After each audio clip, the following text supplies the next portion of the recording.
Hi, this is Ruth Theresa with One Inspiring Woman, and today we're talking pet communication.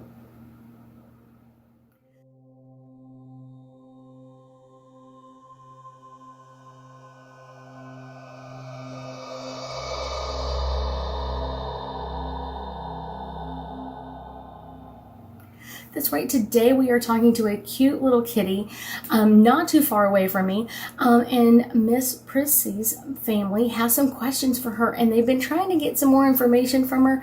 So I thought I would step in and give them a little bit of a hand. So their first question is, why is Prissy afraid of ceiling fans? Well, it's kind of an easy one because when I asked Prissy that, one of the first things that comes across is that Prissy was hurt when two things came together. And so when she sees the ceiling fan, she's seeing that come together over and over again. And it kind of freaks her out a little bit. She was killed like that in a previous life not too long ago. So it kind of really just keeps her on edge. It's not, she loves the air from the fan, so she loves the air, she loves it circulating around. It's just the motion that drives her a little crazy. So let's see, their second question is, why is Prissy a bit skittish around when we walk towards her? And it's one of those, I kind of feel like it's the same thing as the ceiling fan, like she's seeing the motion. I do feel like there's not, her eyesight is not 100%. I would say it's probably close to 75 or 80%. So she's not seeing all of that. And then she's also had some times where people have walked near her and she's got bumped or bumped out of the way, or people don't see her, and so sometimes she's just a little bit skittish when people walk towards her. I would suggest, and the way she's telling me, is to start talking to her ahead of time, like, Miss Prissy, I am coming to pet you, I'm going to pick you up and put you on the sofa with me, and I'm going to pet you, or whatever it is, and kind of letting her know that you see her in advance. And as you walk towards her,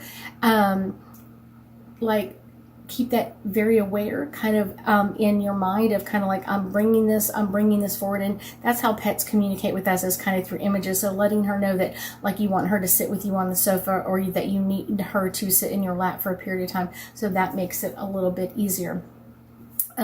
Their third question is, she snores. Is there something that we need to have checked by the vet? And I would say no. It's kind of some loose skin in her trachea. It doesn't really bother her that much. Probably about the only time it bothers her is when she kind of coughs up a hairball, and that's about it. But she doesn't have any problems, but it's just kind of like part of who she is, kind of like a genetic kind of thing that happens, and she's okay with it. It doesn't bother her. Now, if it bothers you, you could ask the vet, but there's really not anything technically that they could do to help or assist with this in any way. So sorry. The next one is she happy with us? She is very happy with you, and she has her own person that she loves to sit next to, and she's showing me sitting next to someone while they're typing on the computer and doing some work, and they have their feet up, so they're probably in the living room kind of with their feet on the coffee table or kind of elevated a little bit, and she loves sitting next to them and kind of just feeling like she's assisting you as you are doing your work. Miss Prissy also has some food allergies, I get, and she tells me sometimes, like, when she eats bugs, it kind of upsets her stomach. So just so you know, bugs upset her stomach. Let me see if there's anything else that Miss Prissy would like us to know. Miss Prissy is also telling me that her paws are very sensitive.